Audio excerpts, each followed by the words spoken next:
فلسطین کی تحریک آزادی کے سرخیل مزاحمت کا استعارہ اسماعیل ہنیے ایران میں قاتلانہ حملے میں شہید۔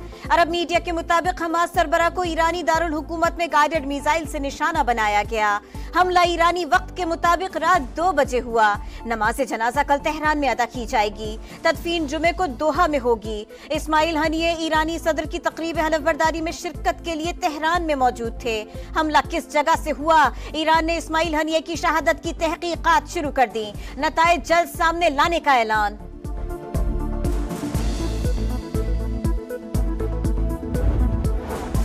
دہشت گردوں کو بزدلانہ اقدام پر پچھتاوا ہوگا۔ ایران کا حماس سربراہ کے قتل کا بدلہ لینے کا اعلان۔ 3 روزہ سوگ۔ ایرانی سپریم لیڈر آیت اللہ خامنائی کا کہنا ہے اسرائیل نے اپنے لیے سخت سزا کی بنیاد فراہم کر دی۔ شہید کی موت کا بدلہ لینا ایران کا فرض ہے۔ ایرانی صدر کا علاقائی سالمیت اور وقار کا دفاع کرنے کا عزم۔ کہا کل ان کا فاتح ہاتھ اٹھایا، آج جنازہ کندھوں پر اٹھانا ہے۔ اسماعیل ہنیہ کی شہادت کا سخت اور دردناک جواب دیا جائے گا۔ پاسداران انقلاب کا رد عمل۔ کہا جرم بین الاقوامی قوانین و ضوابط کی خلاف ورزی ہے۔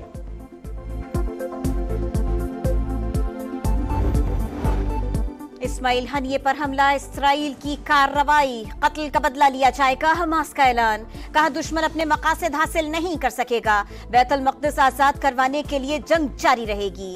بیت المقدس کی آزادی کے لیے ایسی قربانیاں دینے کے لیے تیار ہیں۔ فلسطینی صدر محمود عباس کی اسماعیل ہنیے کی شہادت کی مذمت، واقعہ بزدلانہ فعل اور خطرناک قرار دے دیا، فلسطینیوں سے متحد رہنے کی اپیل۔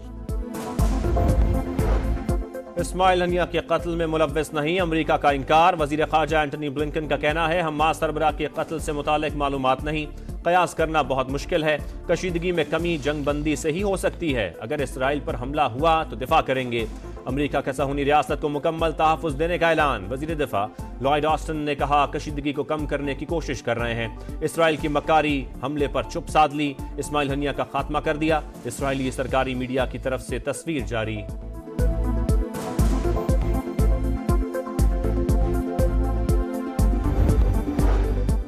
پاکستان کی اسماعیل ہنیے کے قتل کی شدید مذمت، خطے میں بڑھتی اسرائیلی مہم جوئی پر گہری تشویش کا اظہار۔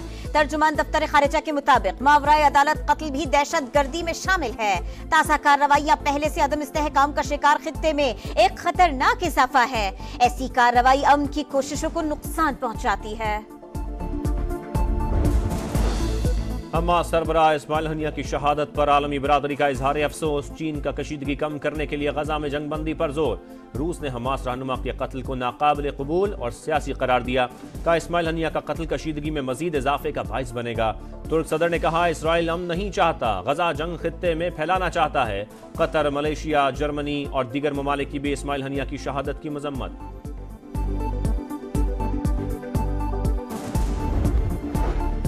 کراچی، لاہور، راولپنڈی، گجرانوالہ، پشاور سمیت کئی شہروں میں اسماعیل ہنیے کی غائبانہ نماز جنازہ ادا۔ حافظ نعیم الرحمان کا کہنا ہے مذمتی بیان سے نکل کر اب ایکشن کا وقت آ گیا ہے۔ 6 یوآئی کا اسماعیل ہنیے کی شہادت پر جمعے کو ملک گیر احتجاج کا اعلان۔ فضل الرحمان نے کہا حماس سربراہ کی شہادت سے فلسطین کی تحریک آزادی ختم نہیں ہوگی۔ اسماعیل ہنیے کی شہادت عالم اسلام کے لیے ناقابل تلافی نقصان ہے، قربانیاں رائے گاہ نہیں جائیں گی۔ صدر استحکام میں پاکستان پارٹی اور وفاقی وزیر عبدالعلیم خان کا اظہار افسوس۔ سینیٹ اور قومی اسمبلی میں مذمتی قراردادیں جمع۔ اسماعیل ہنیہ فلسطین کی تحریک آزادی کے مرد مجاہد، اسرائیلیوں کی نیندیں اڑانے والے ہراول دستے حماس کے سربراہ کی شہادت سے فلسطینی عظیم قیادت سے محروم۔ اسماعیل ہنیہ نے پوری زندگی فلسطینیوں کی آزادی کی جد و جہد میں گزاری۔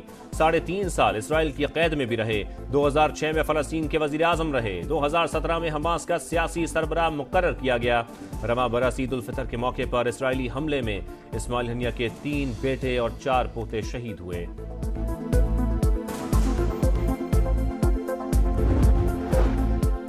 فلسطین کی آزادی کے لیے جدوجہد کرتے رہیں گے، اسماعیل ہنیے کے بیٹے کا عزم۔ عبدالسلام ہنیے کا کہنا ہے قیادت کے قتل سے اسرائیل کے خلاف مزاحمت ختم نہیں ہوگی۔ بہو اناس ہنیے نے کہا اللہ کے فیصلے پر مطمئن مگر دل غمگین ہے، آنکھیں اشک بار ہیں، قوم کے عظیم رہنما کو الوداع کہتے ہیں۔ اسماعیل ہنیہ کی شہادت پر فلسطینی سڑکوں پر نکلا ہے۔ مغربی کنارے کے شہر رام اللہ میں بڑا مظاہرہ، سوگ کا سما، کاروبار بند، فلسطینیوں کا اسماعیل ہنیہ کے نقش قدم پر چلنے کا عزم۔ اسرائیل کی دہشت گردی جاری، 24 گھنٹوں میں 45 فلسطینی شہید، تعداد 39,445 ہو گئی۔ غزہ میں اسماعیل ہنیہ کے گھر کے باہر کوریج کرنے والا الجزیرہ کا صحافی اسرائیلی حملے میں شہید۔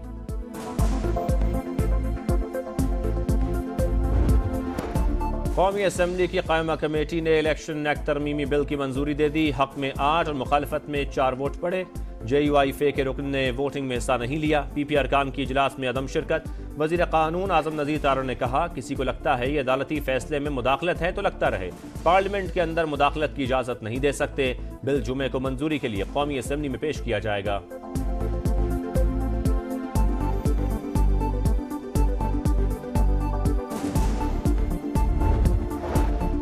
مخصوص نشستیں تحریک انصاف کا حق، حکومت قانون سازی کے ذریعے ہمیں محروم نہیں کر سکتی، اس کے لیے آئین میں ترمیم کرنی پڑے گی۔ بیرسٹر علی ظفر کی گفتگو، کہا آئین میں ترمیم نہ کی گئی تو عدالت کالعدم قرار دے دے گی۔ PTI وفد کی اسپیکر قومی اسمبلی سے ملاقات، گرفتار ارکان کے پروڈکشن آرڈر جاری کرنے کا مطالبہ، ایاز صادق کی قواعد کے مطابق معاملات دیکھنے کی یقین دہانی۔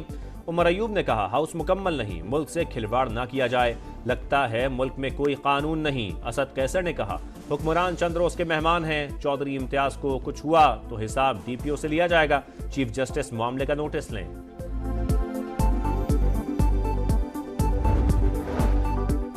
PTI کس سے مذاکرات چاہتے ہیں اللہ جانتا ہے، حکومت مستحکم ہے، اسی طرح کام کرتے رہیں گے، کوئی پریشانی نہیں۔ وفاقی وزیر داخلہ مطمئن، محسن نقوی سے خرم سے تعلق رکھنے والے وفد کی ملاقات، دونوں گروپوں کی سرکردہ شخصیات کو بلا لیا، کہا تصادم کو غلط رنگ دیا گیا، حکومت معاملے کے حل کے لیے ہر ممکن معاونت فراہم کرے گی۔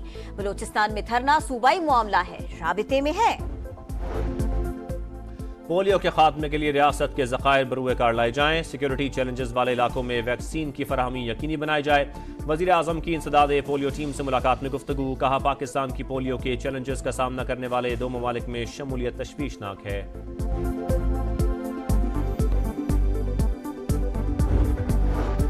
حکومت پنجاب کا کرتارپور کوریڈور کی تعمیر اور بحالی کا فیصلہ، وزیر اعلیٰ پنجاب کے زیر صدارت اجلاس میں 471 سڑکوں کے پروجیکٹس کا جائزہ، روڈ بحالی پروگرام 30 جون تک مکمل کرنے کی ہدایت۔ مریم نواز نے کہا، 5 سال کا کام ایک ہی سال میں کریں گے، عوام کی سہولت کے لیے روڈ پروگرام کو جلد سے جلد مکمل کیا جائے گا۔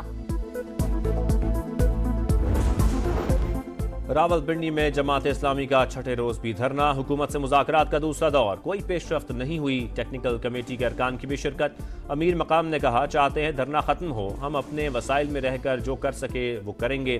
طارق فضل چودھری نے کہا، کوشش ہے تنخواہ دار طبقے کو ریلیف دیا جائے۔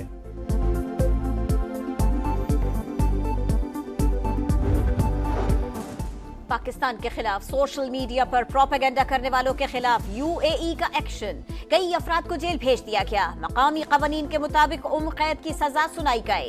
UAE کے قونصل جنرل کا کہنا ہے، پروپیگنڈا کرنے والوں کو ڈیپورٹ بھی کیا جائے گا۔ پاکستان کی طویل مدتی ریٹنگ کی آؤٹ لک مستحکم، کریڈٹ ریٹنگ CCC+ برقرار، سازگار معاشی اور مالیاتی پیش رفت ضروری قرار۔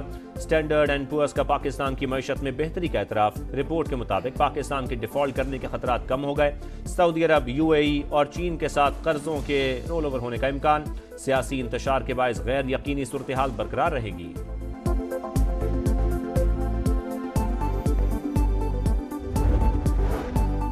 ملک بھر میں انٹرنیٹ سروس متاثر، صارفین کو مشکلات کا سامنا، عالمی سب مرین کیبل میں خرابی کے باعث انٹرنیٹ سروس سست ہے، PTA حکام کا موقف۔ اور پیرس اولمپکس میں میڈلز کی جنگ، ویمنز ٹرائتھلون میں فرانس کا گولڈ میڈل، ٹریپ شوٹنگ میں برطانیہ نے سونے کا تمغہ جیتا، آرٹسٹک ٹیم جمناسٹک میں امریکہ نے میدان مار لیا، بیڈمنٹن میں بلغارین بہنوں کی جوڑی نے امریکی جڑواں بہنوں کو ہرا دیا، جوڈو میں جاپانی کھلاڑی کا طلائی تمغہ، میڈل ٹیبل پر چین کا پہلا، جاپان کا دوسرا نمبر۔